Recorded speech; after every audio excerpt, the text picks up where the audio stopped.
We're being lazy about how we live our lives. The minute that we stop that, everything changes.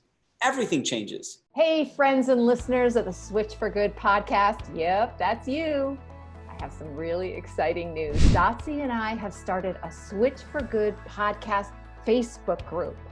We created it so we can build a community of fans that will help us improve the show and deliver on the topics that you want to learn more about. So we want to hear what your favorite content is, what you want more of, and what you want less of. And if you like the length of the show, Dotsie and I are always talking about the length of the show, right, Dotsie? Yes. We want to tailor our show around the needs and desires of our incredible listeners, almost 500,000 of you. And it's really simple to join. Just go to our Switch for Good Facebook page. That's Switch, the number 4, and then Good. And then click on groups. And there we are, the Switch for Good podcast chat. You can post directly in the group, share ideas, talk to other listeners, and connect with like-minded folks. So go, run, join our Facebook group and tell us what you want.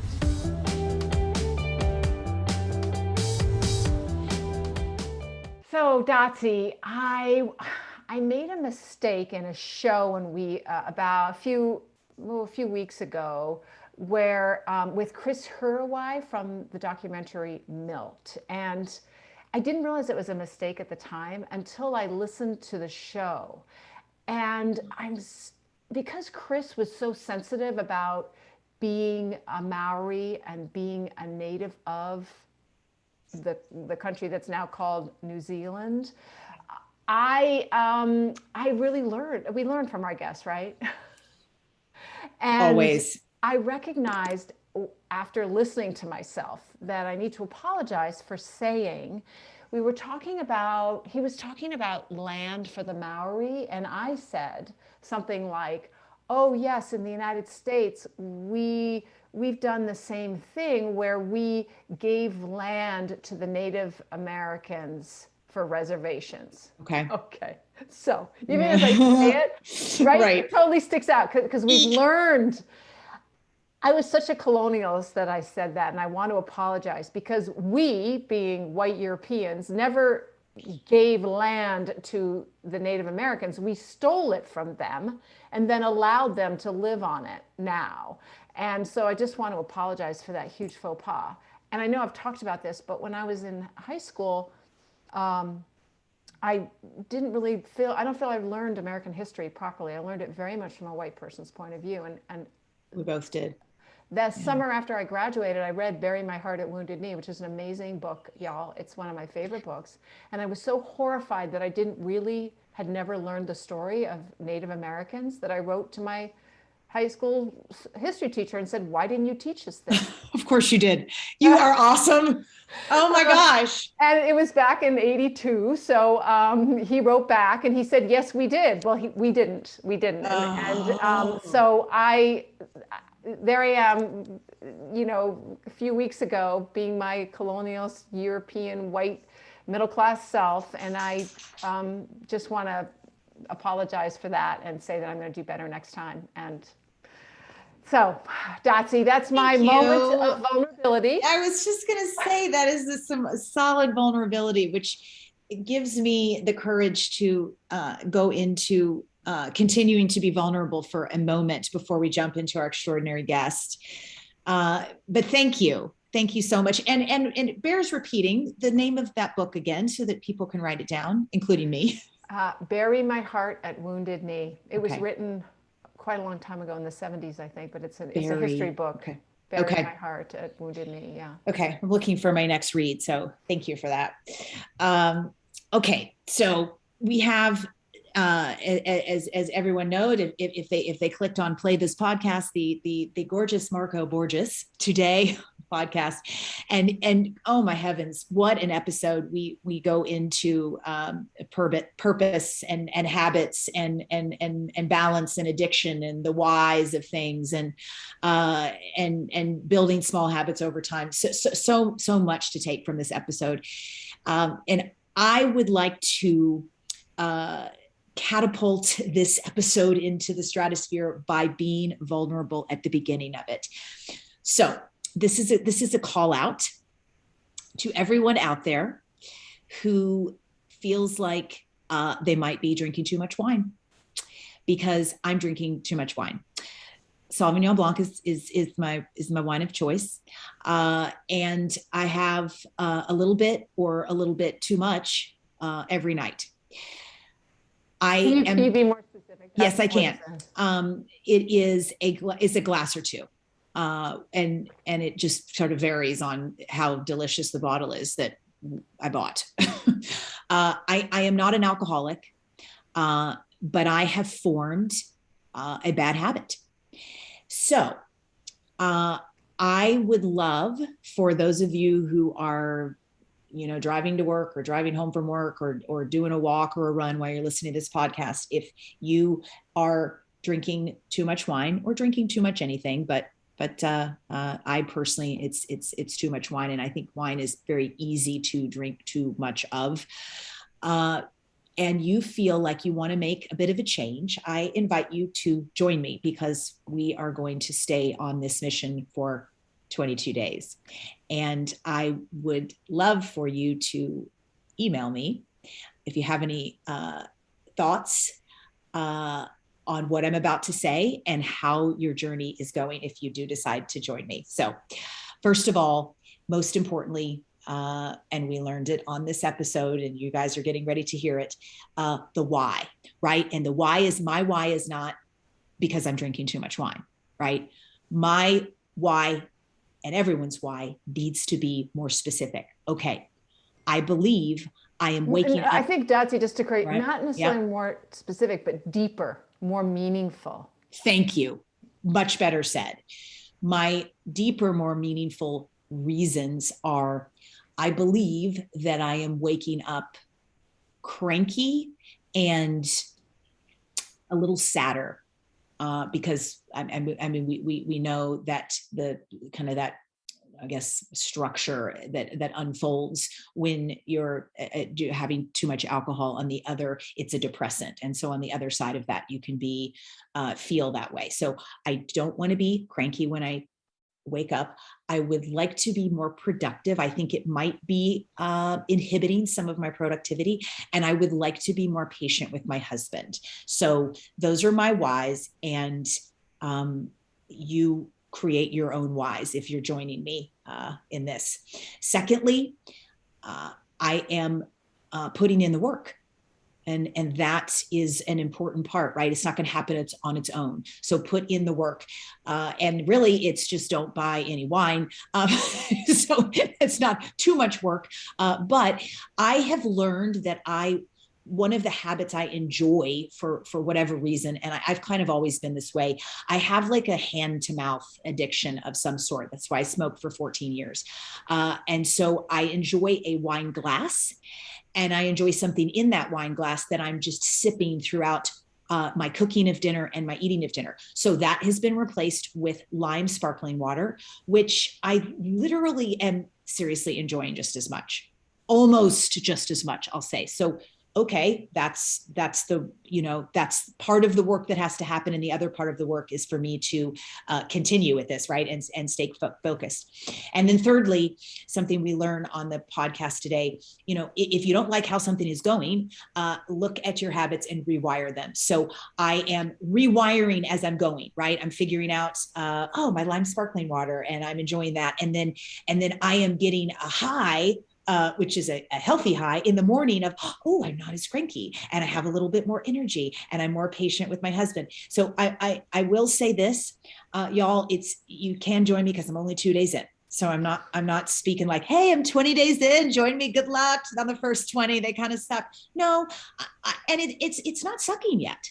It's so yay. I mean, if it sucked, that's just part of it. And it may suck a little bit for some of you out there, and it may suck on day 6, and I'll let you know. But anyway, email me if you want to join me. Are you eliminating the white wine completely for 22 days? Is that your plan? Yes. Okay. Just wanted to be clear. And then because I said this before, this is because we're not trying to prescribe anything on this.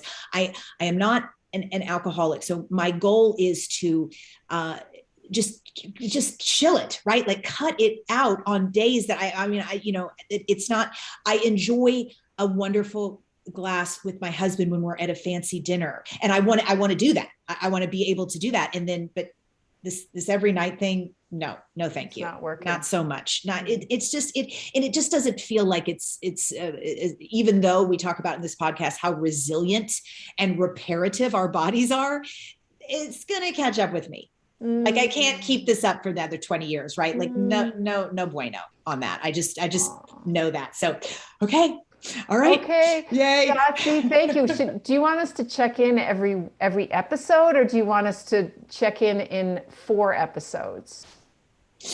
Well, you know what? I would love to hear from the audience. I'm okay with anything. So email us at podcast@switchforgood and let me know, like, you know, do you want to hear as we're going along? And more importantly, let me know if you are joining me, and be vulnerable. Tell me your why.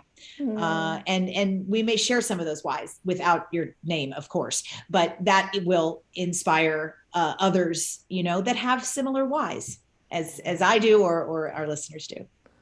Dotsie, thank you so much. This is really inspiring. And if I know I have a lot of confidence in you that you're going to be able to do this. And then after the 22 days, figure out how you want white wine to be in your life instead of white wine controlling you in a way, or you not having the awareness that you want around it. So yay. Thank you. All right, let's dive in. This is just too good. So let's get to it. Enjoy. Folks, today we get the privilege of chatting with the man.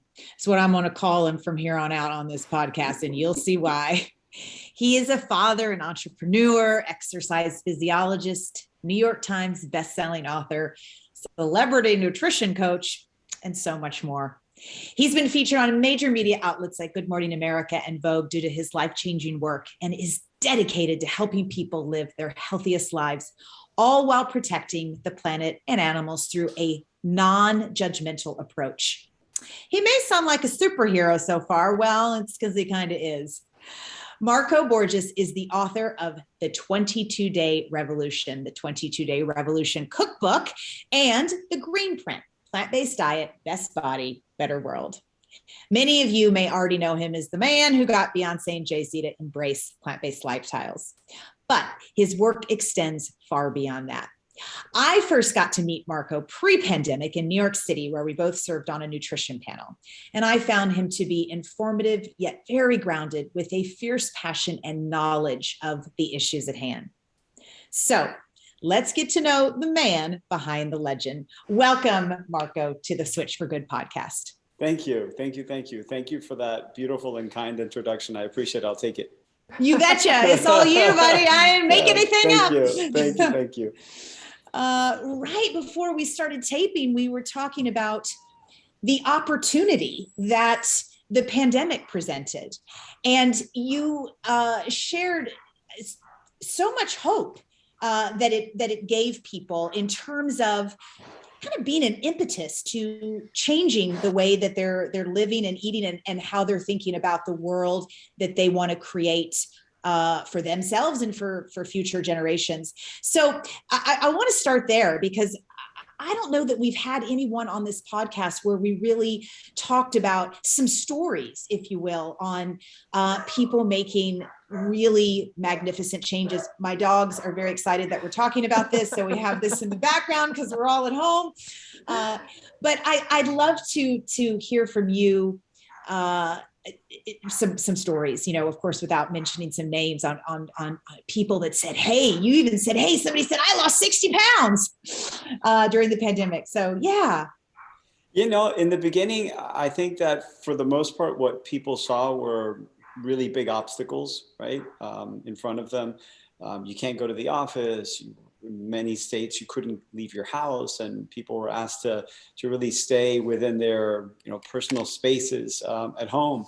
And very quickly, you realize that people had a choice to make. They could look at it as an obstacle that would hold them back and perhaps put them in a worse position that they were already in, or that they could see those obstacles as opportunities to change, right? To reevaluate their habits, to reevaluate their lifestyle. Because when else are you going to have the opportunity to stay home, right? Not to have to leave your house in the morning. And for the most part, we have to realize that a lot of people are getting up in the morning, getting themselves and their kids ready, rushing off to school, probably not grabbing a sensible breakfast because they don't have time, or at least that's the excuse that they've built into their brain, right? And then, dropping the kids off at school, then fighting through traffic to get to work, to get to an office for a job that hopefully they love. And in some cases, they probably don't. And then having to go through all this every single day over and over and over again. And then they hit the reset button and all of a sudden they're home. And then the first couple of days are like, okay, what now? But then very quickly you realize that some people said, oh my God, this is the opportunity that I've been waiting for. This is the time where I could actually start to focus on my health. I could actually get a sensible breakfast. I don't have to rush off to work. I don't have to. So it almost was like a reset for a lot of people. And to be really honest with you, for the most part, most of the people that I know were calling me with great news. Yes, a few people called me like, oh my God, how do I get this weight off? But for the most part, a lot of people were calling me, telling me, oh my God, I finally have committed myself to going all in. These are people that were like plant curious or kind of leading a plant forward lifestyle, but hadn't really made the commitment because they didn't have the time or they didn't have the resources or a combination of other things. But they found themselves in a moment in time where they probably weren't going to experience this freedom again for a long time, right? On the one hand, you didn't have a lot of freedom, but on the other, you really did because it was your time, right? You were working from home, you were doing things sort of on your schedule. In the beginning, though, we didn't know it was going to last for 2 years. And so I think that limbo, there's that not knowing that made people uncomfortable. So they couldn't set routines yet. And then you have 4 kids and you homeschool them normally, but a lot of people had kids at home all of a sudden, all the time. And so that was so hard to integrate. They started then having to deal with their kids rather than having any time to themselves. How did you deal with the pandemic? What came out of it for you? Well, the funny story is that I went from crazy to genius in like a day. Like it was a matter of a day, because for a long time, my friends were like, you're crazy. You homeschool all your kids. That's insane. I would never do that. And then all of a sudden we're like, oh my God, you're a genius. This is like your routine. You don't have to do anything differently. Like you're not doing anything that you weren't already doing.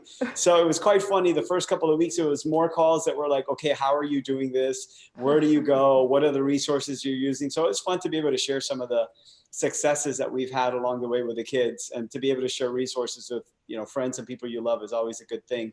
But the reality is, it was as shocking for us as it was for most people, because we didn't expect it, right? And something like this had never happened in our lifetimes. So for the most part, I was facing the same things that all other Americans were facing across the US and around the world. So, while yes, we are used to having our kids at home, I'm not used to being home all the time, right? My travel schedule was absolutely insane. I was on an airplane 3-4 times a week for many, many years. I did that for 17 years. So for the most part, I was away, not home. So it was a change. It was definitely a change for us, as it was for most people. So, the one variable that didn't change, that fixed factor, was that the kids were home, but now we were all home as well. So it was quite fun, and we enjoyed the kids immensely. So for us, for me, it's been an absolute treat, so much so that I'm now working from home almost every day. So we kept our office and I'm there, once or twice a week, but for the most part, I'm home because I just find so much joy in being able to, run into their school and say hi to them, and run out, the school being their classroom here, and run out, and I'll go in and kiss them 20 times a day, and, tell them how much I love them, and then run back to my desk and do my thing. So it feels really awesome because I get to do things as I wish on my terms. So it's really neat. Yeah, you're king of the revolution, right? Which a reset, the reset, and we're certainly going to talk a lot about what you do and how you do it.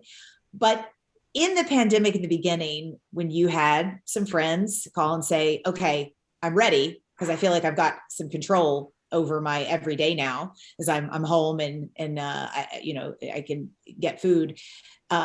What were the steps, like when you had the full carnivore go, okay, I'm ready? 1, 2, 3 steps like that. You said, all right, take a deep breath, relax. Cause I know you're not about shoving anything down anybody's throat. So when they were requesting it, what was your prescription? For me, it's always been about starting off with attainable goals, right? Start with small steps. And the small steps, like if someone said they wanted to train for a marathon or wanted to run a marathon, you wouldn't say like, go out and run 20 miles day one, right. Or a bike ride. You wouldn't go do a century day one, right? You take them around the block a few times and they'd say, okay, that's great for today. And that's sort of my approach to just about everything in life. Start small, start with goals that you could actually achieve. Because the worst part is when you put yourself in a position where you can't win. And when you can't win, then it's defeating. And when you do that over and over again, you start to think that it isn't possible. And it isn't possible because you haven't allowed yourself to make it possible, not because it is impossible, right? Yeah. So for the most part, I always say start with something small that you can do. There are some people that are super type A+++, that you could say like dive into the deep end and they're going to come out swimming because once they set their mind to it and they hit that switch, they just do it. But a lot of people aren't wired that way. So you have to first understand the individual that it's coming from. And if I don't know the person, I always say start small and then move as quickly as you want. So like you could start day 1 and run a mile, and day 2 run 3 miles, and day 3 run 7 miles. But for the most part, I say start small. And it's always easiest when you bring your family along with you, because then it becomes a journey that feels a lot more inclusive and feels a lot more of an experiment, of a discovery, as like a fun project that you're all doing together. You try a new recipe, you're cooking at home, you're doing things that you can enjoy as a family. For us, it's worked out really well.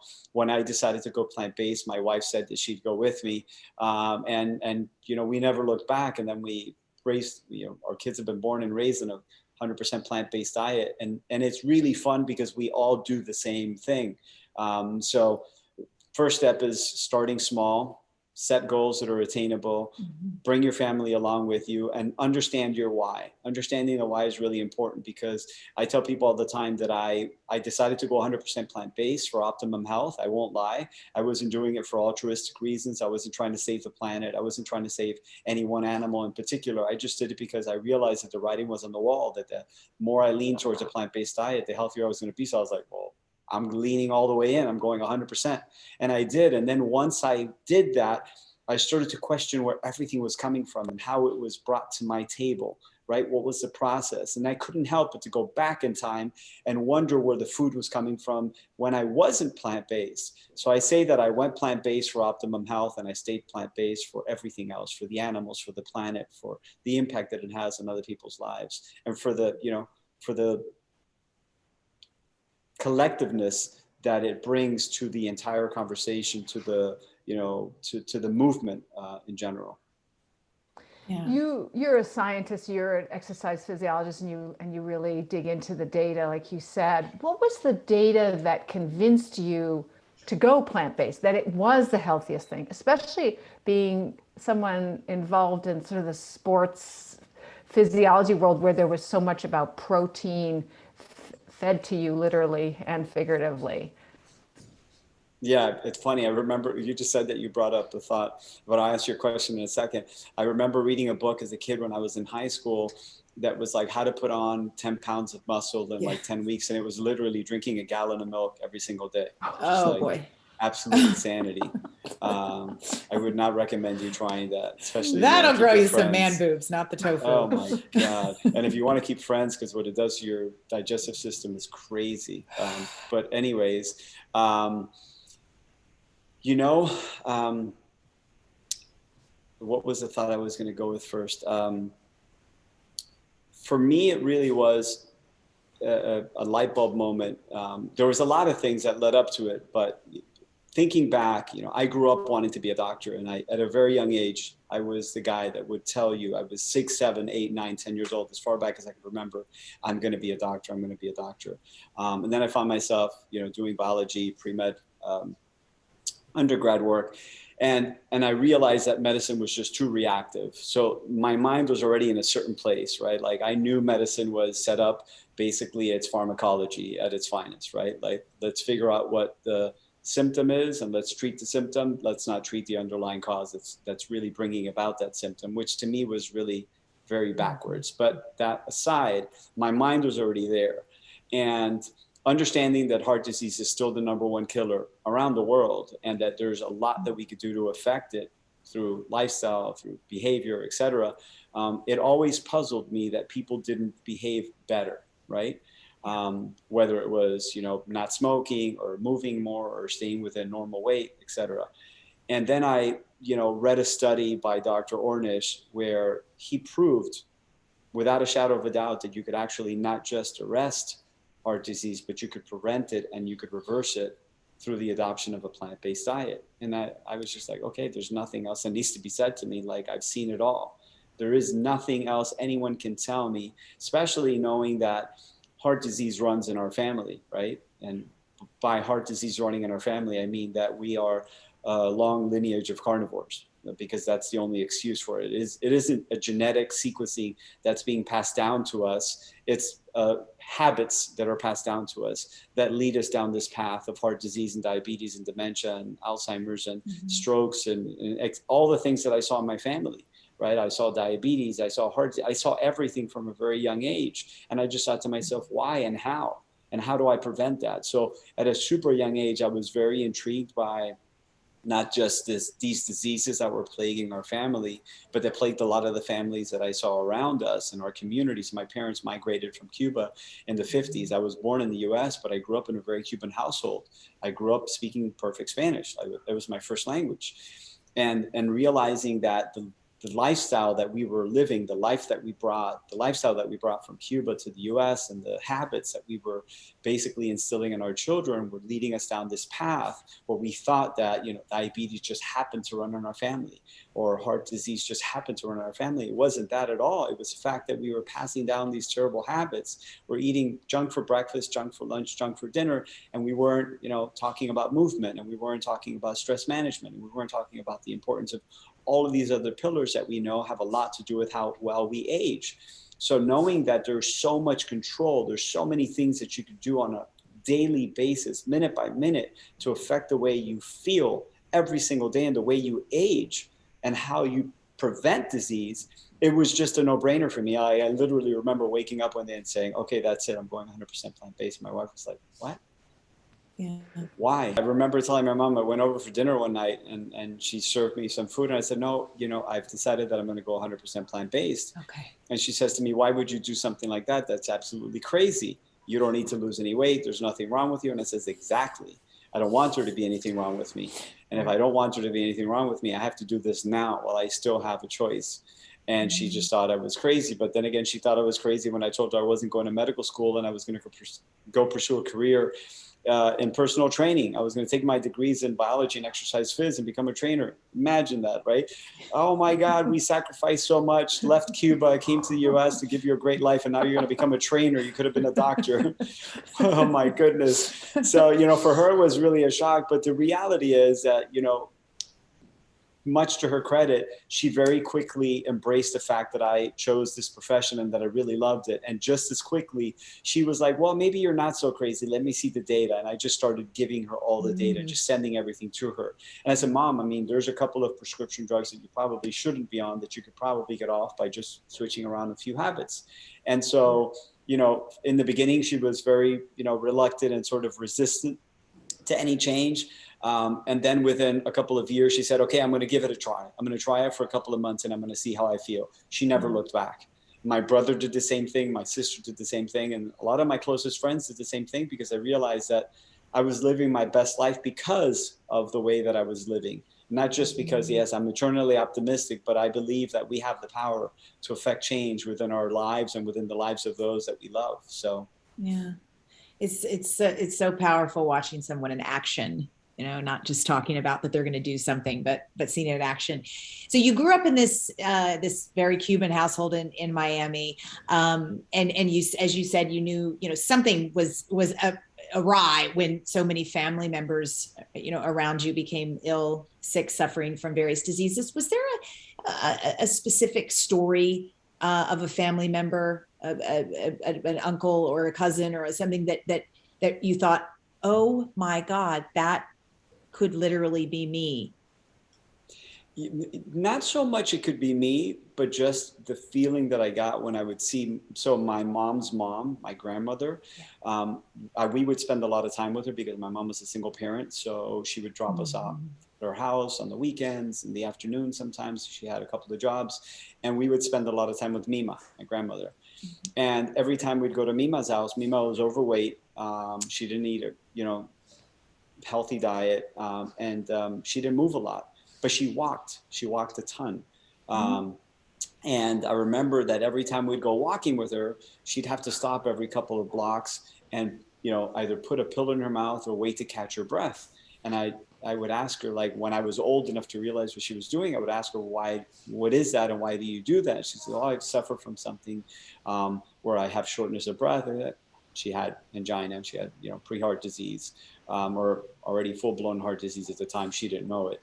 And it was because of the way she was living her life. And I just said to myself, wow, that's so unfortunate that someone gets to a certain age. Like, think about it. You work your entire life and you get to retire and enjoy what? Like, being unhealthy? That just doesn't make any sense to me. It never made any sense, even at a super young age. So I just thought to myself, you know what? I'm going to become a doctor. When I get older, I'm going to find a way to cure you. I'm going to fix this.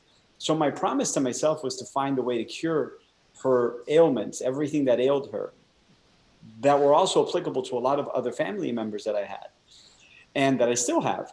So my promise never changed. It was my approach to the promise that changed, right? So I knew that if I followed the path of traditional medicine, I would never be able to fix the underlying cause. I would only be treating the symptom, which was why I pivoted, right? Because I thought to myself, if I'm going to take an oath to do no harm, which is the Hippocratic oath that you take as a doctor, then knowing that there is a better way and doing something different than that would really be dishonest and unfortunate for anyone that I would come into contact with, because I wouldn't be living my truest life. And I just couldn't do that. I couldn't live with myself knowing that someone would come in the office and I would say, yeah, I could prescribe a plant-based diet, but I'm going to give them Lipitor anyways, because they're probably not going to follow I just could not do that. I could not live with myself. So I sleep really well at night. Sleep is very important to me, and it always has been. And I want to make sure that, when I go to bed at night, I feel great about the things that I did. And if there's anything I don't feel great about, I want to do something different the next day.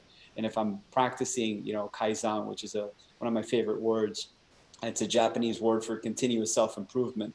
It's okay to make a mistake once, but you can't do that every single day and come back to it and expect to be your best self if all you're doing is prescribing drugs every single day, knowing fully well that you're not doing anything to truly change the outcome of how this person is going to wind up 5, 10, 15 years down the line. Yeah. I got to say, when I went plant-based, there was so many things that I noticed different, waking up in the morning, just feeling so much more clear headed, no cobwebs in my head or body, and recovery, even strength gains, which was very surprising. But something I noticed really more than anything else was my extraordinary increase in endurance in my training. So not just like, I could ride 6 hours instead of 3 hours or something like that, but literally just that repetitive endurance, because I trained usually 3 times a day. And from workout to workout, it was I just kept thinking, I can do more. At the end of the third workout, I'm like, I could still do more. What is happening? And we know, my inflammation was so much lower, and the foods that we eat are so energy producing. The scene and James in The Game Changer, when he's doing the battling ropes, and he beats the record 10 times over, and he's like on an hour and a half, and he's just kind of like, I don't know, I just learned. So many of the celebrities that you coach, people think of them as like, they just want to look really good. But, Beyonce, J-Lo, Shakira, they're athletes. They look like it to me anyway. I mean, I can't even imagine touring like they do. So what is it that you work with them on, those folks that are in the public eye that are having to be able to produce an incredible amount of endurance in their daily lives? How do you guide them to that via their diet? And I'm sure there's other ways too, with, training their little physical body, but what are the aspects of their diet that you work with them on to give them that? Yeah, you said it. I mean, I think you said it. You embedded it into what you were saying, is that when you're eating these clean foods, not only is it easier for your body to digest these foods and to absorb the nutrients, but also there is this net energy, right? The net energy is, a lot of people don't realize you'll eat a Twix, some candy bar, whatever. You're putting junk food into your body, and let's say it's 300 kilocalories, right? It's really not 300 calories of energy, because there's some sort of energy expenditure to basically digest that. So by the time you're done digesting that junk food, you're left empty. In many cases, you're left in negative energy, right? So when you're eating plant-based, whole food, plant-based foods, right? That's not like a processed anything. It literally is like a carrot, broccoli, kale salad, a, smoothie, what have you, full of fruits and veggies, however you bring these about, right? The net energy is so much greater than anything that you're used to consuming when you're eating processed animal foods, that you just feel great. And most people will agree that, I think the average, normal person wakes up in the morning wanting to feel their best. I've never heard of anyone saying to me, I want to feel okay. I don't want to feel great. I don't want to feel bad. I just want to feel okay. Most people are like, I want to feel great. I want to have energy. I want to sleep well. I want to have an incredible sex drive. I want to feel at my peak at 12 o'clock and at 2 o'clock and at 4 o'clock. And I don't want to have brain fog in the afternoon. And I want to feel like I can go and go and go. And what you're describing is a plant-based diet. And more often than not, when people aren't achieving that, when they're not sleeping well, when they're not digesting the food well, when they don't have regular bowel movements, and these are things that a lot of times people are afraid to talk about because it's sort of like taboo. Like, you don't ask your friends, well, how many times do you poop a day? Yeah. That's not like a, topic of conversation that's often brought up. But the reality is, it should be. Like, we should be able to talk about these things in an open forum. Like, we talk about everything else, why not, right? Well, it's an Like, integral part of health too, right? And when we talk about our health, we sort of leave that out often. Yeah. And we shouldn't, and we should be okay to share that stuff with our friends. But a lot of times we're not sharing any of that. We don't know our numbers. We know how many people liked our last Instagram post, but we have no idea what our cholesterol is, or what our A1C is, or what, like your resting heart rate, or what your, 3-day, 3 times a day blood pressure is, or what your resting heart rate is when you wake up in the morning or after your workout, or what your recovery heart. We don't know any of these things, but we know how many followers we have, and we know how many likes we have, and we know how many, like, it's just crazy. I think we need to hit reset every single morning. You need to hit the reset button. Where are you failing that you want to succeed? And if you want to succeed, you've got to set plan in motion. You've got to figure it out. Someone just doesn't give you the address to a place that you've never been to, 2 states away, and you just get in your car and you start driving. You either map it out, or you put it in your GPS. You can pull out an old school map and figure out how you're going to get there. And if there's any roadblocks, what you have to do to get around it. Like, you've got to set up a plan for success. The old adage, if people don't plan to fail, they fail to plan. Yeah. And that couldn't be truer as it relates to performance. Whether you're someone that's going to tour 50 cities in 75 days, or you're someone that's going to take your kids to school every day of the week, and on Saturday and Sunday be running to like their basketball practice or their lacrosse games or their soccer games, everyone's wired pretty much the same. You want to feel great at every moment of, that journey, whether it's going from, Poland to Berlin to do a stadium tour, or going from like LA to San Diego to go take your kids to a lacrosse tournament. It's the same thing. It really is. Yeah. No one wants energy. To be like, yeah, no one's like, I'm only going to lacrosse this weekend. I don't really need a whole lot of energy. I'm going to just sit there and kind of doze off at the game. Like, you want to be your best. Everyone wants to feel their best every single day. You know what? I just turned 50 this year. In February, I turned 50. And there's no part of me that feels like I'm 50. Mm-hmm. And I say that because, you always wonder, like, what will it be like when when you're 18, you wonder, what will it be like when I'm 21?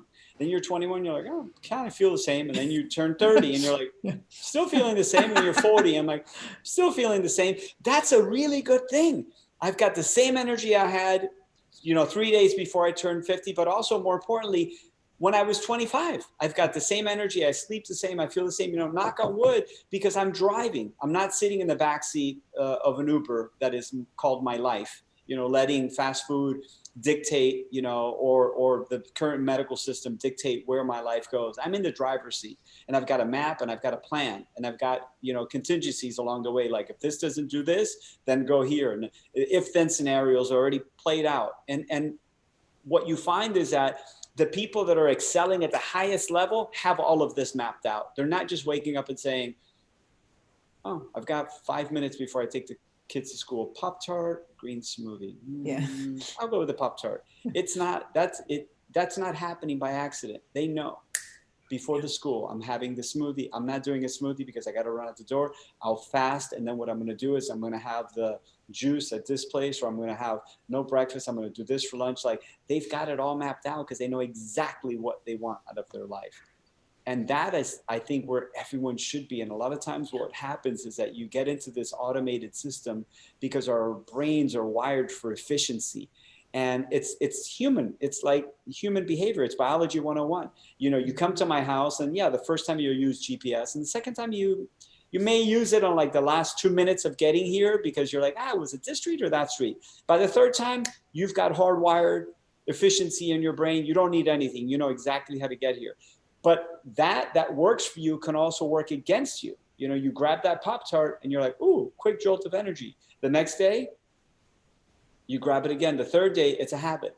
So why everything that I do is based around habits? Because we are all a collection of habits, from what side of the bed you sleep on to how you behave in the morning. Do you brush your teeth before or after breakfast? Do you do it in the shower or over your sink? Do you shower before or after? Do you shower before and after? Like, all of these things are a bunch of hardwired habits that if you're not seeing the success in your life that you would like to see, you got to check all those habits and figure out which one of them isn't working for you, and then just rewire them and plug another one in place. Oh, that Pop-Tart really is not working for me because I get to the office and the first thing I have to do is I have to run to the bathroom because I don't feel good and it didn't sit well in my body. Well, your body's pushing it out 5 minutes later because it doesn't want it in your body. Your body knows, right? And then you're left without energy. So what can I do? And if you start looking at all these things and trying to affect change in every single one of the areas that you're not seeing the success that you'd wish for, you would be performing like a Shakira, like a Beyonce, like a Jay-Z, like any of the other people that, you mentioned, like a Zazi, like an Alexandra, right? That's how you would be performing. But it's not that we're just lucky. It's not that we're genetically gifted. It's that we're putting in the work. And when you put in the work, it gets easier over time, but you have to put in the work. It's like financial literacy. You can't just relinquish the task to someone else and hope, and pray. Hope and pray is not a plan. Well, that brings us to your book, 22 Days Nutrition, because it talks a lot about your philosophy, which is that about habits. That there is a theory that it takes 21 days to change a habit. I think they've actually done more studies, and it depends on the habit and it depends on the person. But the idea is incredible, and your 22 Days Nutrition is your 22 Days Revolution book, and the cookbook, and your company 22 Days Nutrition is based on this idea that if we start changing small habits over time, we will change our life. Yes. And I try not to, tell people not to get caught up on the perfection element of it, right? Like, I think perfection is the enemy of progress, right? Like, we know that perfection is impossible to achieve. The pursuit of perfection is what we should be looking for, right? Like, I enjoy that pursuit. I enjoy that journey to try to be perfect at things. Even though I will never get there, there's nothing wrong with trying to get to that place, right? And the idea of 22 days is based on a concept that it takes 21 days to make or break a habit. So it may be 27 days, it may be 32 days. It depends. It's almost impossible to really know how many days it is. But what it's meant to do is meant to empower people. It's meant to empower people and remove that stigma that certain things are impossible and certain people are just born with genetic makeups that they can't run away from, because that is inaccurate. That is completely wrong, right? And also that it doesn't happen in a day.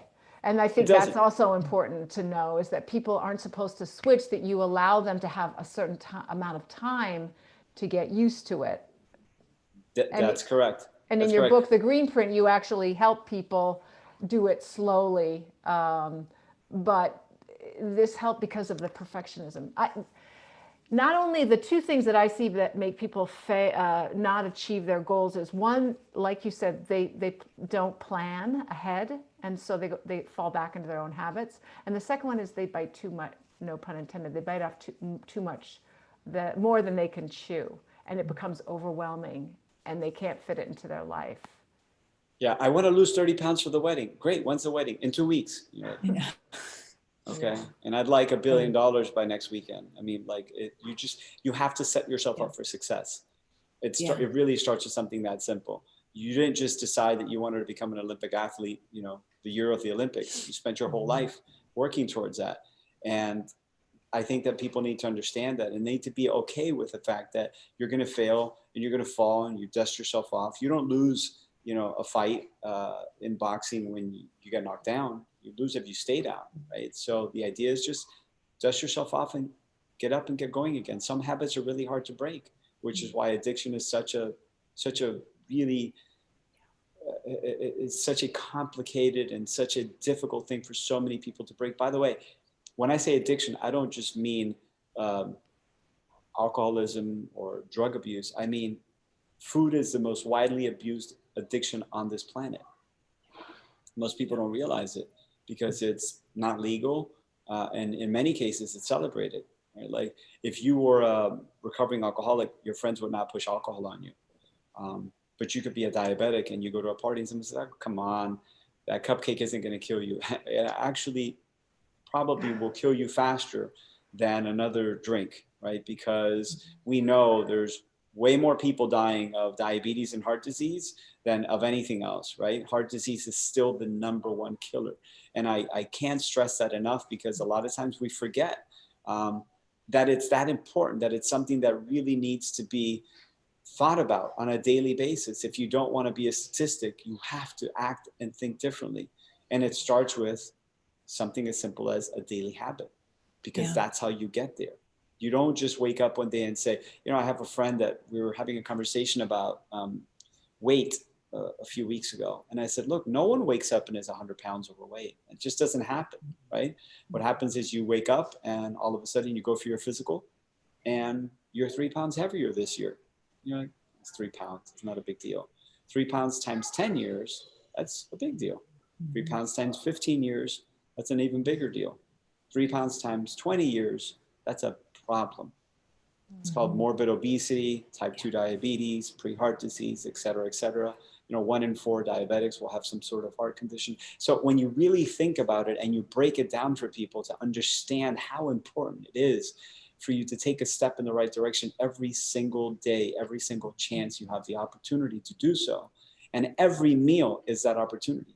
Every meal is an opportunity to choose health or choose disease.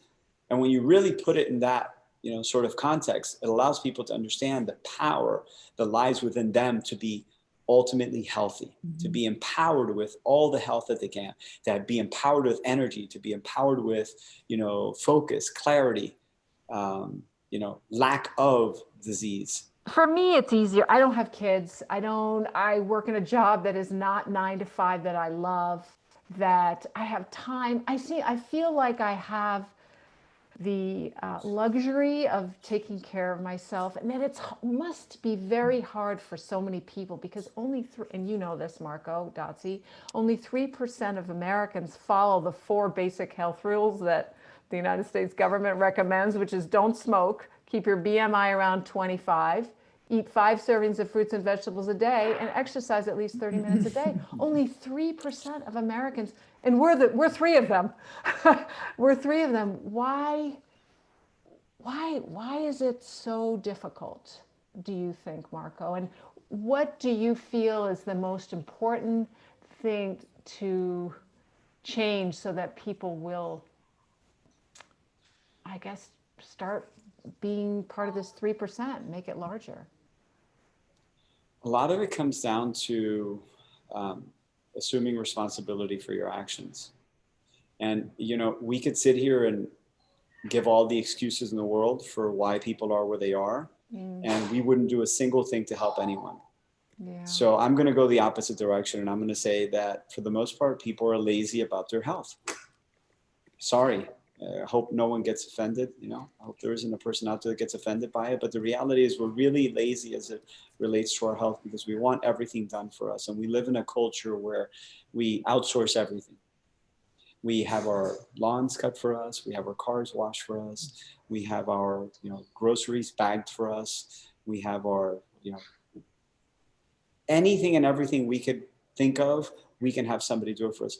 I mean, you don't even have to go to a restaurant anymore. Fast food now comes to your house. Think about how easy it is to make the bad decisions on a daily basis. And so it really comes down to how important is it for you to be healthy? How important is it for you to be the beacon of health for your family? How important is it for you to set the examples for your kids? My kids are not plant-based because I'm eating Burger King on a daily basis or because I'm eating some other type of fast food. I don't remember, when I say I don't remember the last time I had fast food, I don't remember as in maybe when I was 14 years old, maybe. And I was always focused on health, and I wasn't plant-based at 14, but I had already hit that switch where I was like, this is definitely not good for me. It's just not possible, right? And I have a friend that has the saying that he uses in his, I won't say what he does for work, but he says, which is mean, but when you really think about it, it's very true. He says, never underestimate the laziness of the American consumer. And it sounds like a mean statement, but really, really think about that, right? Why does Uber Eats exist? Because we're lazy, because we don't want to get up and, make ourselves something healthy. Forget about going out, making something healthy. People will tell me all the time, oh, but it's so expensive. Really? Tell me how and tell me why. When was the last time you tried it? Let's do a side-by-side comparison. Let me put my protein up against yours and tell me if my protein is more expensive or less expensive than yours. Oh, and by the way, mine comes with fiber, which is sort of like gift for purchase. When you go to the store and you buy something and they give you like a little bag, the fiber is the gift for purchase I get with my protein that you don't get with yours. It's just like, really, we have to get to a point where we can speak to each other honestly. I call it open kimono. We got to be able to open the kimono and speak to each other like without feeling like we're going to offend each other, really, really bluntly, and saying, the reality is that we're lazy. We have to stop this because every single time there's a problem, you don't want to hear, by the way, why are statins, some of the most prescribed drugs on the planet? Because people are lazy. They refuse to do what they need to do to bring their cholesterol down naturally. Because we already know without a shadow of a doubt, the science has proven it. This is not something that you could argue. It's irrefutable. We know that we could lower cholesterol naturally through diet, exercise, and lifestyle. We know it. Adopting a plant-based diet, we would eliminate the cholesterol issue. But no one wants to do it. Most people don't want to do it. They want a drug that gets it taken care of. Why are so many people obsessed with erectile dysfunction medicine? Why? Because they don't want to address the underlying issues. They want a quick fix. I want to have sex. I want to get a steel erection, and I don't want to think about all the other issues. I just want you to fix this one problem. Please don't lecture me. Just give me a hard-on and forget about the rest. And we're not thinking about the ramifications of these actions. We just want it done right now. And until we sit together as a community and say, we can address these issues, but in order to address them, we really have to peel the layers of this onion and get down to the root cause of it, is that we're lazy. We're being lazy about how we live our lives. The minute that we stop that, everything changes. Everything changes. It takes work. Yeah. And that's the number one, right? Get to work. It's going to take some work. It takes work. It takes work. I mean, it really takes work. We don't have an issue where most people that suffer, I've had this conversation with a lot of friends, and what you find is that most people that suffer from health conditions put themselves in that position. Right? I'm not talking about like rare cancers, or I'm talking about the most common diseases, whether it's diabetes or it's heart disease or obesity. Like the most common diseases are happening because we are putting ourselves at risk on a daily basis through our actions, through our thoughts. Yeah. I have a question about, it bounces right off that, and it revolves around habits, addiction, and the idea of balance. I have some friends, husband and wife, who have a baby. They are both, the husband and wife, morbidly obese. And so they are on kind of two ends of the spectrum on what to feed the little one that's like 1.5. Started eating regular food, about a year ago. On one hand, it is certainly the argument of, we have not just the genetics to be overweight, the addiction genetics, like they both know, and they're both a bit addicted to food. And so the question is, one says we need to feed him everything, because we don't want him to think things are wrong, like a marshmallow or an M&M. We want him to be balanced around food. And the other end of the spectrum, the other spouse says, no, we can't even introduce these flavors and processed sugars to him, because then he has the propensity, because of the genetics, to be addicted to these types of foods. What do you say to them? Well, unfortunately, our kids don't learn from what we tell them. They learn from what we show them. Mm-hmm. So they can restrict all the food that they want, or they can introduce all the food they want. That kid is going to learn from the actions of the parents. Mm. So I'm an eternal optimist. So on the flip side, the good news is that at a certain point, that kid will be able to make his or her own decisions, and will look at the parents and say, that is not the life that I want to live. Mm-hmm. And hopefully it'll be at a point where they can still switch whatever, and the beauty of the human body is, I tell people all the time, I'm like, everyone is so obsessed with this, this device, right? That's like a supercomputer in your pocket, right? For those listening, he's picked up a phone. Yeah. Yeah. Thank you. People are obsessed with their iPhones, and granted, it's a pretty cool device. It pales in comparison. But when I say pales in comparison, it does not compare. It's on two different stratospheres as it relates to a human body. Because I can tell you one thing, I can take this phone right now and drop it on the floor. I promise you, it will not repair itself. The human body is so resilient. We damage it on a daily basis. We would never dream of taking a Ferrari and putting water and sugar and cow feces in the tank and expect it to run. We wouldn't do that. Yet we do it to our bodies every single day of the week. Mm-hmm. And we expect our bodies to work well, not just to work well, but to perform like race cars. Mm-hmm. And then when they don't, we're like, oh, the shock. I'm appalled. It must be my genetic coding. It is not your genetic coding. It's all the crap you're putting into your body that you've been putting into it 24/7 for the last X number of years. But guess what? The beauty of it is that our bodies are incredibly resilient. And the minute you stop and you start to fuel it, you start to nourish it from the inside out, amazing things happen. The most miraculous things happen. Your body starts to heal itself. You could reverse a lot of diseases. You could reverse morbid obesity. You could reverse a lot of type 2 diabetes. I've seen people reverse heart disease. I've seen people reverse conditions that they've had for decades by just focusing on what they're putting into their bodies and how they're moving around. I mean, it's absolutely mind-blowing. So your friends may not have a lot to offer their child until they decide they want to be the change. I've seen a lot of cases where some of my closest friends that are really insane athletes come from super dysfunctional families where parents had either addictions to food or alcohol or drugs, in some cases, all of them.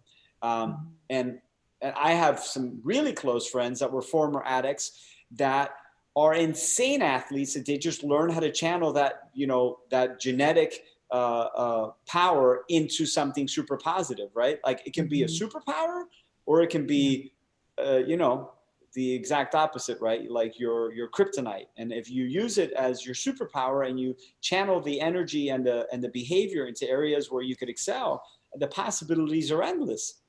Mm-hmm.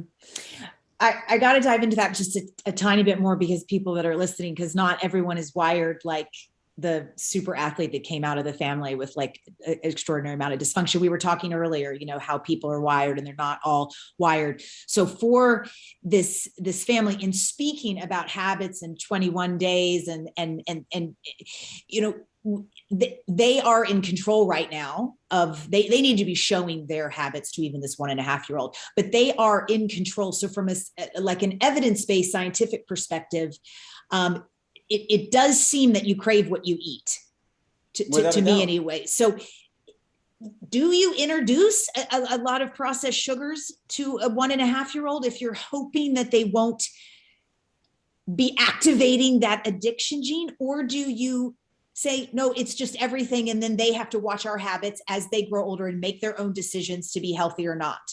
Like, well, can you set it up?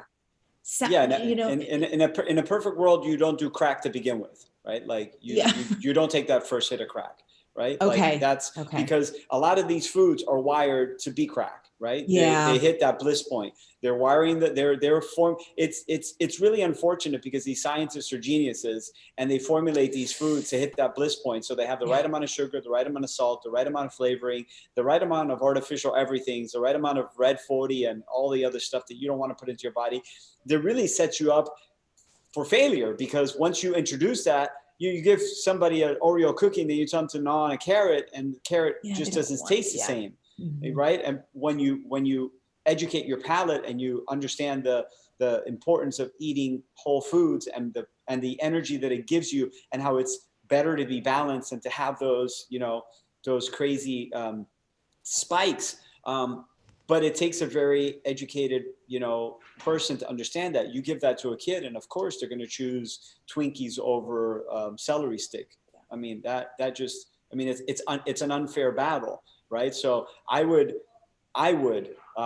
encourage them to put as many whole food, plant-based items in front of their kid as possible until the kid starts to make their own decisions, and then they'll say, oh, I may want to eat the same Oreos that mom and dad is eating. And then you can have a conversation about why that probably shouldn't be, because you may have, you know, the same genetic traits that we have and the same propensities to addiction that we have. And this is why we, you know, so being open about it, it's obviously going to go a very long way, but at the same time, nothing will replace the actions that they themselves take on a daily basis, because it's only it's only a matter of time before the kid looks and says, well, wait a second, like, you know, you could do that at 1, at 2, at 3, at 4, or 5, maybe even at 6, but at a certain point they're going to go, well, why am I eating celery sticks and you're eating that thing that looks really cool and smells really delicious? I want that, right? So there's going to be some sort of like conversation that needs to be had there at the right time, obviously. But I would encourage them to take this as an opportunity. What I'm saying in a long-winded way is take this as an opportunity to bring about change in your own life. Because the minute that you empower yourself with this, you have empowered your child with it. Because what winds up happening is that the child can very easily take the victim mindset and say, well, I'm wired just like you're wired, and I want to eat what you're eating, and I'm going to enjoy food the way you've enjoyed it. And if you haven't been able to beat it, then what makes you think that I'm going to be able to beat it, right? Like, if you're poor, why shouldn't I be poor? If you're uneducated, why shouldn't I be uneducated? If you're dumb, why shouldn't I be dumb? If you're falling to all of these bad habits, then what makes me any better than you, mom and dad? Like, that's a really tough conversation to have, really, really tough conversation to have. But when you can do it, I mean, it's very empowering. Like, my kids see it on a daily basis, every single day. And you know, it brings me great joy to be able to know that I put in front of them are the tools for them to live their best life. And they may not always make the right decisions, you know, when they're, you know, 20, 30, whatever, 40, but at the very least, they started off with the right foundation. And I mean, I think it's a responsibility as a parent. Like, they didn't ask to be born into this planet. You don't want to raise them into disease. That just is super unfair and unfortunate. So if you're going to do your job, if, you know, you signed up for the role, you've got to do it right. And you owe it to them to live your best life, because it's a responsibility that you have as a parent. By the way, being morbidly obese, you already know you're predisposing yourself to early morbidity. I mean, like, you're a ticking time bomb. I mean, it's really sad, but that's the case. And so if you really love your child and really want to help them, you have to start by helping yourself. It's that whole, like, put your mask on first before you can help others. Yeah. Do you have a habit, a keystone habit that helps you start your day well, so that, I mean, you probably have you have your habits so wired in, but do you know of any, your clients, or maybe one that does help you really start your day off well and help you make good decisions the rest of the day? For me, it's exercise. Some people it's meditation. I don't know, Dotsie, love to hear what yours is too, but Marco, what is yours? Gratitude. Mm.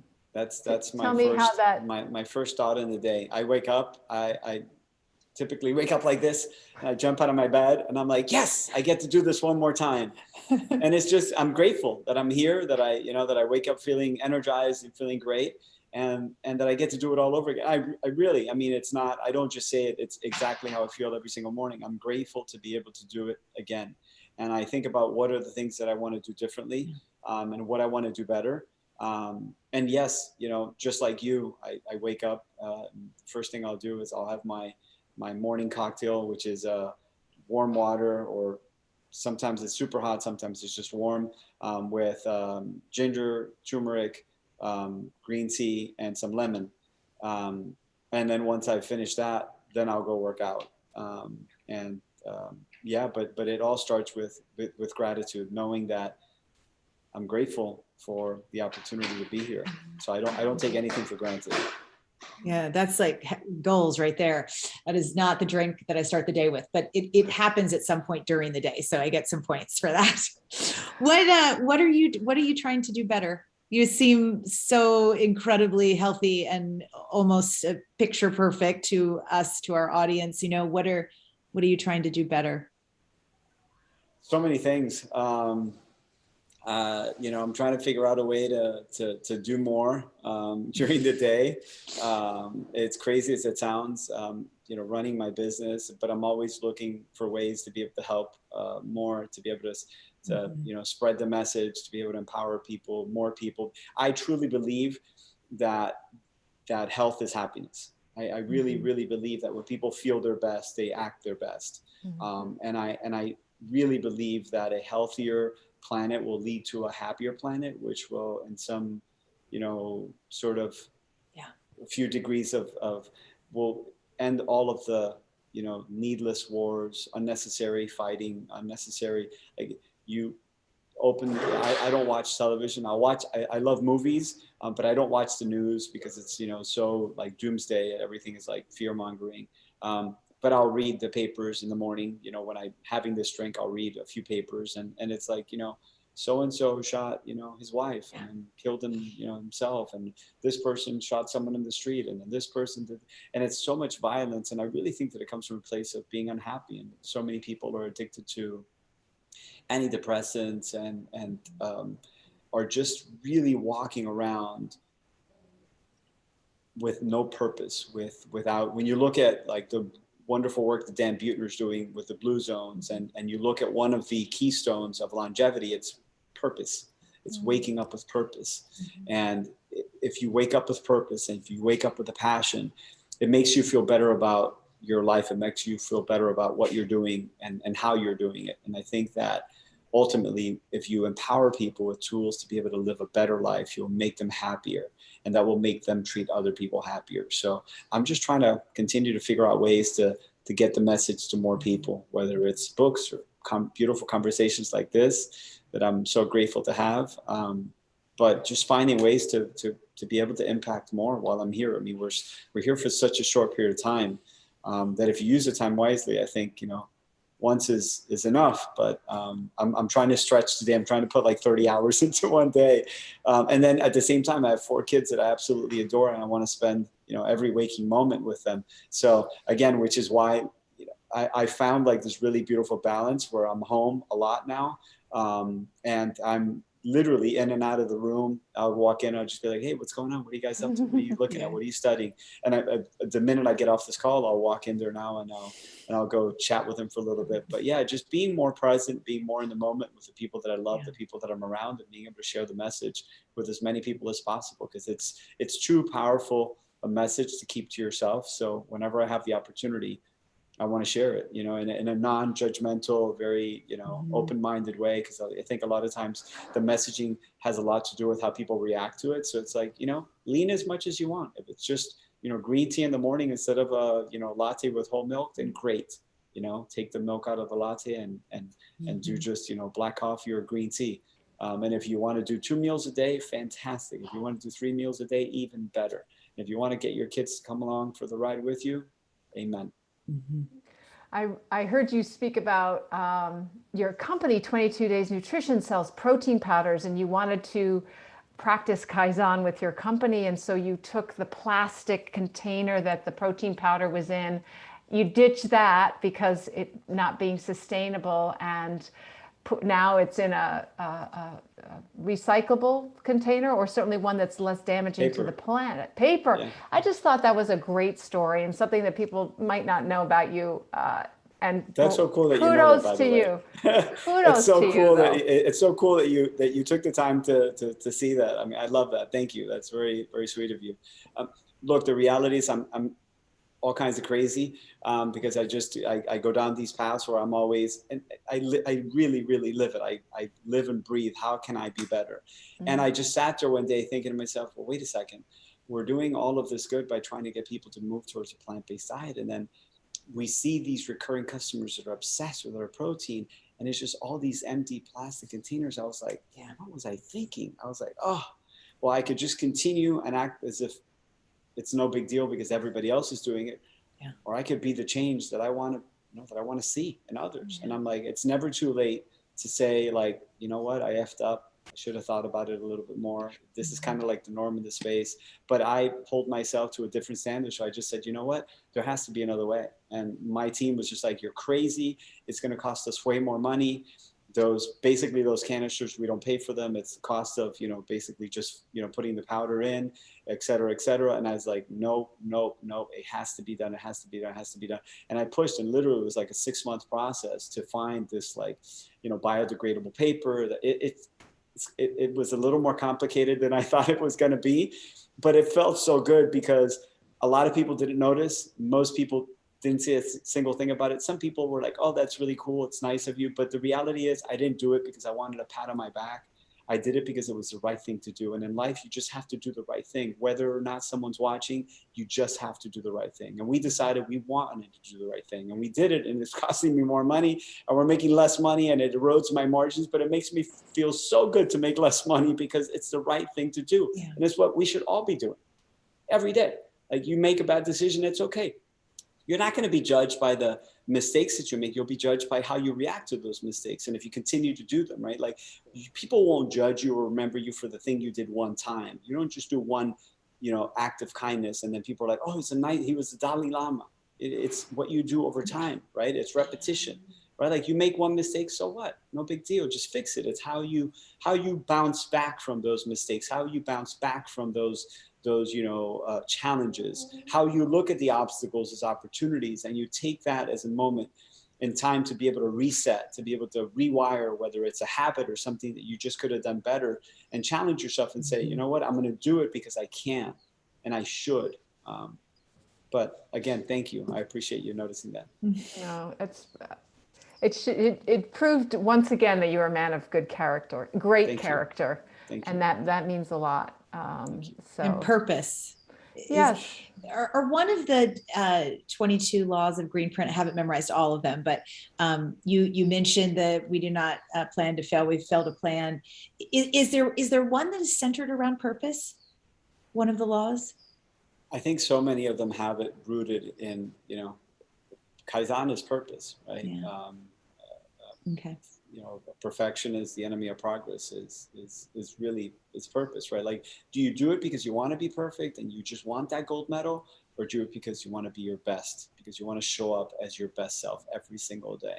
Why are you doing it? The why is so important. A lot of times we don't really think about the why, right? Like, why are you doing this, right? Like, are you asking for that, statin because you want to live your best life, or because you want a quick fix to what ails you today, right? Are you, like, when you really examine the choices you make on a daily basis, I think it's really important for you to understand the why you're doing it, because if you question the why, you'll realize that you decide a different approach based on what you feel that why is for you, right? Like you think about it, like as an example, and I'll go back to it because I've said it a couple of times, but heart disease is the number one killer. And if we could eradicate heart disease, oh my God, the world would be so much better off. But just think about that for 1 second, right? Like when you look at whether it's a statin or any other medication that you could be taking, if you're taking the medication to, in your mind, sort of help you with your condition, but you stop for a second, you say, but why? Why do you want help with that condition?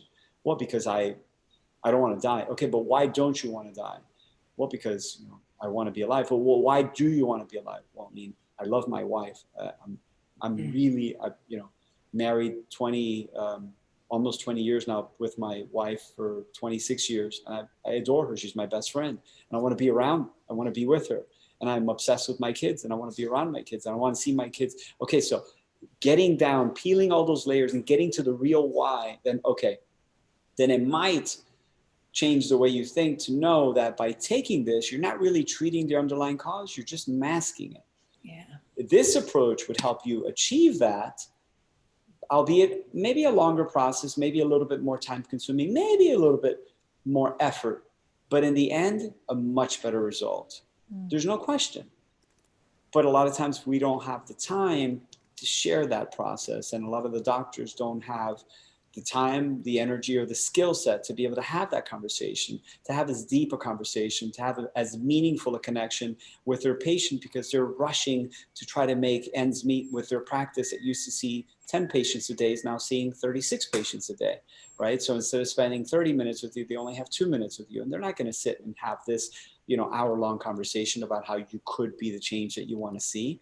They're going to tell you, here's how you fix it, because I know that most people are not going to adopt a plant-based diet.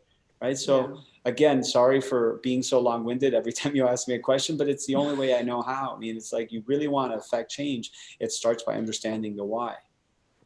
Yeah. So if people can't get it from their doctors, they should get it from your books. The Greenprint, the 22-Day Revolution, the 22-Day Revolution Cookbook. You also wrote a book in 2009 about exercise. And the power moves, the 4 motions to transform your body for life. Give us one of those motions that maybe our listeners and watchers could maybe practice today as one of their new habits.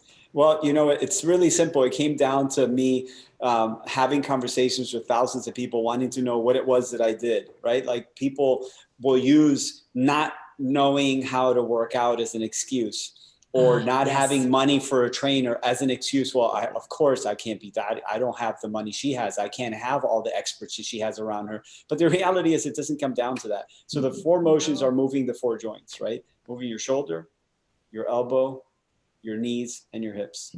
And if you can activate those different areas, it doesn't matter if you're doing this. It doesn't matter if you're doing this. It doesn't matter if you're doing this. As long as you're moving those areas, you're going to feel great. So it's about getting people to a place where, again, it goes back to empowerment. It goes back to taking away those restrictions and replacing them with opportunities, right? Like removing the obstacles, putting opportunities in place. You don't need a trainer. You really don't. It's nice if you have one, but guess what? Your trainer could be your girlfriend, your boyfriend, your neighbor across the street. It could be a community group that you get together and you say, hey, you know what?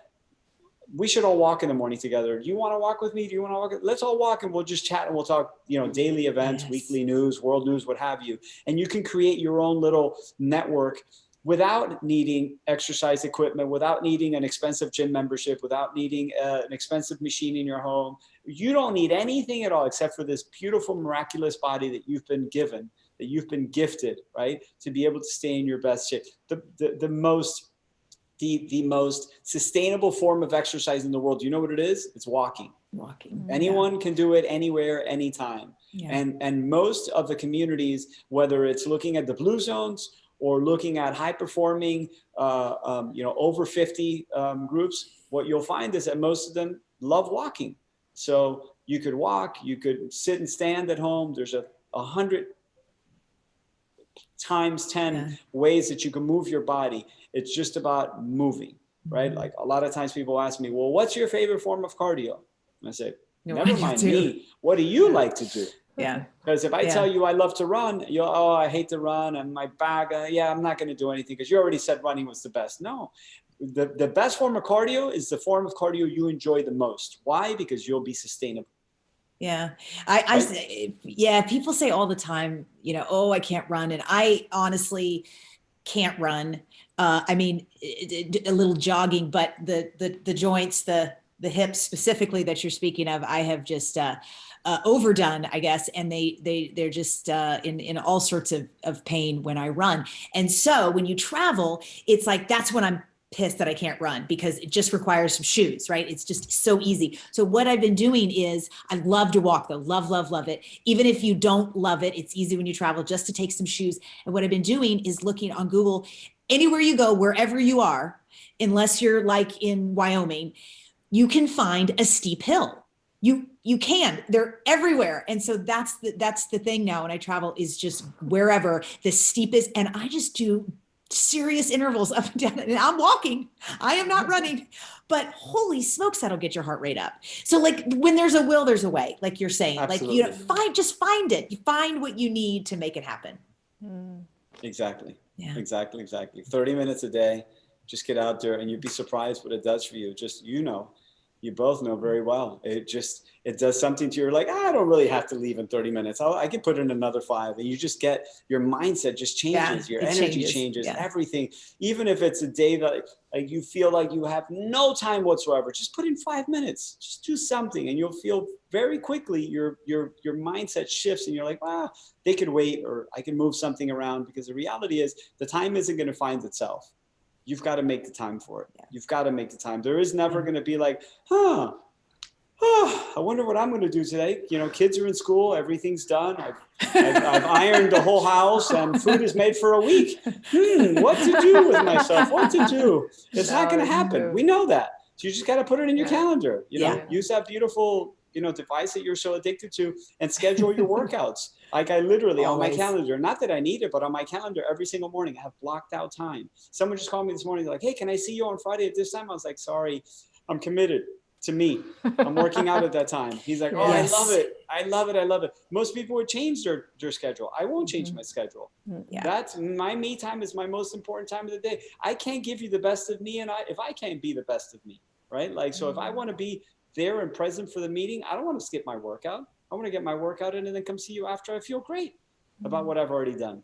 Where's your favorite place to connect with people, for them to find you? I guess Instagram. Yeah. 22 Days Nutrition, or our website. There's a contact there, 22daysnutrition.com. Okay. Yeah. So grateful. Awesome. To be with you. Thank you. Thank you both for your kindness and for your time. Really loved it. Hey, folks. Okay. Back by very popular demand is our plant-powered plate fridge magnet, which you are going to receive for free if you leave us a rating and a review on whatever platform you're listening to this podcast on. So here are the details. Just write your quick review. Does not need to be long, does not need to be a whole story. Just be honest and speak from the heart. Then take a quick screenshot of the review you wrote and email it to us at podcast@switchforgood.org. That's podcast@switchforgood.org. And include your mailing address so we can send you a power plate. We are doing this because the more reviews we garner, the higher we go in search results, which means more folks will learn about our podcast. So the power is in your hands. Leave us a review and zoom, your power plate arrives at your doorstep. So thank you so much for tuning in today. If we helped you in any way, then click the subscribe button and let's keep hanging out together. We have so much more to share with you. And if you need more information on actually making the switch for good, please visit us at switchforgood.org for loads of info. And you can subscribe to our mailing list where you will receive all sorts of super cool gifts, discount codes to our very fave dairy-free products, and a lifetime of powerful health tips. So join us on the journey to switch for good. This is the future.